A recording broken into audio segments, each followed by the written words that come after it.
జగన్ని కెలికింది రామోజీరావు. ఆయన వ్యాపారం మీద ఆయన చేసుకుంటుంటే ప్రారంభించి జగన్ మీద విష ప్రచారం రాజశేఖర రెడ్డి బతుకున్నప్పుడే ప్రారంభించారు రామోజీరావు. అంటే భవిష్యత్తులో జగన్ వారసుడు అవుతాడని ఆనాయుడే గ్రహించి ఆయన అసలు రాజకీయాల్లోకి రానియకుండా చేయడానికి ప్రయత్నించారు.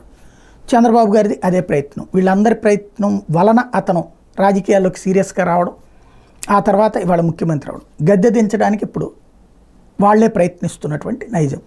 అందులో నవరత్నాలు జగన్కి పెద్ద ఎసెట్ అదే.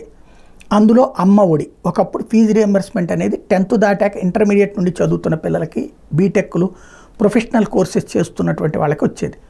జగన్ ఇప్పుడు దాన్ని అమ్మ ఒడి అన్నటువంటి పేరుతో స్కూల్ పిల్లలకు కూడా ఫీజు రియంబర్స్మెంట్ ఇస్తున్నారు. ఏడాదికి 15,000 రూపాయలు. ఇద్దరికి ఇస్తానన్నారు, ఒకరికే ఇస్తున్నారు.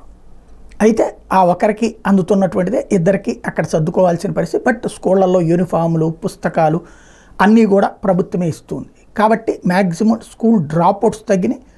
అట్లాగే ఏదైతే మధ్యలో స్కూళ్ళు మానేసేయడం అనేటటువంటి కాన్సెప్ట్ని ఆపడంలో సక్సెస్ అయింది. ఇప్పుడు అది అందులో కోతలు 15,000లో 2,000 రూపాయల కోతలు పెడుతున్నారు. 1,000 రూపాయలు వచ్చేటప్పటికి స్కూల్లో మెయింటెనెన్స్కి వాటికి ఖర్చుల కింద, 1,000 రూపాయలు వచ్చేటప్పటికి మరుగుదొడ్ల మెయింటెనెన్స్ కోసం, ఈ రెండింటికి వాళ్ళ నుంచినే కట్ చేస్తున్నారు.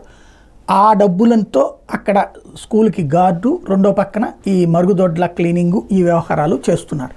దాన్ని ఇప్పుడు తప్పుపడుతూ ఈ ప్రభుత్వం చెప్పిన మాట నిలబెట్టుకోలేదు, అమ్మ ఒడి అనేటువంటిది మాయ అన్నటువంటిది ప్రొజెక్ట్ చేసుకొచ్చింది ఈనాడు. తప్పులేదు, అది ఏది ఇద్దరికి ఇస్తానని చేయలేదు ఇదని. బట్ దీనికి ఆల్టర్నేటివ్గా ఇప్పుడు చంద్రబాబు గారు ఇస్తానన్నారు. మరి 2014-19 మధ్యలో ఎందుకు ఇవ్వలేదు బాబు గారు? అంతకుముందు ఎందుకు ఇవ్వలేదు? ఆయన 14 ఏళ్ళు ముఖ్యమంత్రిగా చేశారు కదా. పోయిన అంతకుముందు ఎన్టీ రామారావు ఎందుకు ఇవ్వలేదు అంటే, ఇవ్వనోడు ఎట్లాగో ఇవ్వడు, ఇచ్చేటటువంటి వాడిని. అదే అంటారు కదా, పళ్ళున్న చెట్టుకే రాళ్ళు తగులుతాయని. అది ప్రస్తుతం ఈనాడు స్టైల్ ఆఫ్ జర్నలిజం.